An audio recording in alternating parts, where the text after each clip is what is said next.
Hey everybody, John Skiba here, and in this video I'm going to teach you how you can stop a wage garnishment in less than an hour.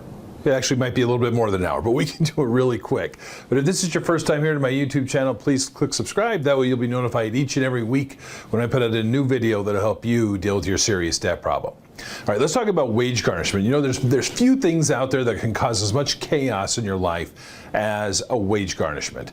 There was a study that was released a number of years ago that showed that 78% of Americans live paycheck to paycheck. Because of that, when a wage garnishment hits, and all of a sudden you're losing a big chunk of your wages, it just causes chaos in your financial life. In Arizona, where I practice law, 25% of your wages can be garnished. So a full fourth of your wages are just gone.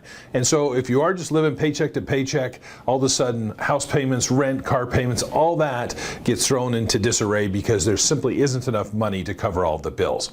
So when in my law practice in Arizona, when people come to me with a wage garnishment, the main thing they want to know is how do we stop this and how do we stop it now? Now, if you're trying just to unwind that whole process, maybe a default judgment, that process takes a considerable amount of time. That can take up to 8 weeks or more. And not only that, you have to have a good legal defense to be able to get that unwound. So for many people, the best solution is to look at a Chapter 7 bankruptcy filing. The powerful tool that are associated with bankruptcy is called the automatic stay. As soon as the bankruptcy petition is filed with the court, then immediately all collections must stop, including wage garnishments. So, you know, you may have come in because of the title to this video, how to stop a wage garnishment in an hour. Let me tell you what you have to have put together in order to file bankruptcy on a very quick basis. Now, initially, you need to understand a Chapter 7 bankruptcy, it can be up to a 90-page document. It takes my office quite a long time to put all that together with information on assets and creditors and your monthly expenses, your income, all of those things go into the full Chapter 7 bankruptcy filing.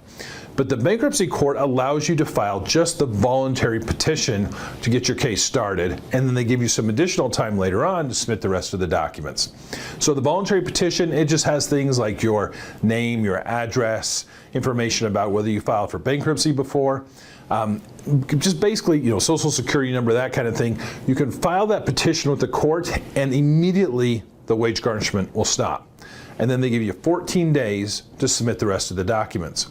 Now, there's some risk in doing this, and this is why if you need to file quickly, I highly, highly recommend you use a bankruptcy attorney to assist you, because an experienced bankruptcy attorney is going to know where some of the landmines are in the Chapter 7 process, and they're going to talk to you about that before you jump into a Chapter 7 bankruptcy on a quick basis. For instance, because if you file Chapter 7, you can't unwind that. You can't just voluntarily dismiss it. So if you file a Chapter 7 bankruptcy and all of a sudden you realize that you have too much equity in your home and your home's now at risk, you're not going to really be able to unwind that. And so it's important to meet with a bankruptcy attorney before you file an emergency Chapter 7. That's what we call it, an emergency Chapter 7 bankruptcy, because you need to go through all those issues with assets and transfers and make sure that you're not going to have any problems once you get into the Chapter 7. So that being said, the process itself is pretty simple. To file a Chapter 7 bankruptcy, you have to complete the petition.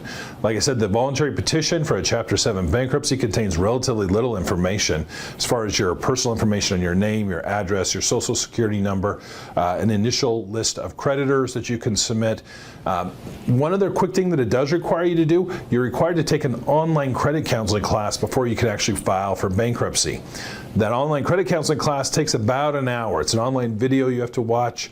It's not a big deal. It's kind of a hoop you have to jump through, but that must be done before you actually file your bankruptcy. So if you're sitting, you know, getting this video, I'm releasing this on a Monday, and you know your wages are going to be garnished by Friday, it's absolutely possible to stop that wage garnishment, but you need to get the bankruptcy filed quickly. And then once you do, the court will issue that order that stops all collections. So I practice law in the state of Arizona. If you're dealing with a garnishment issue and you're looking to file bankruptcy to get that stopped, feel free to reach out to my office. I'll put my contact information down in the notes below the video. But I hope that helps. You can deal with this. You can bring some structure back to your life and get that garnishment gone. Thanks for watching today.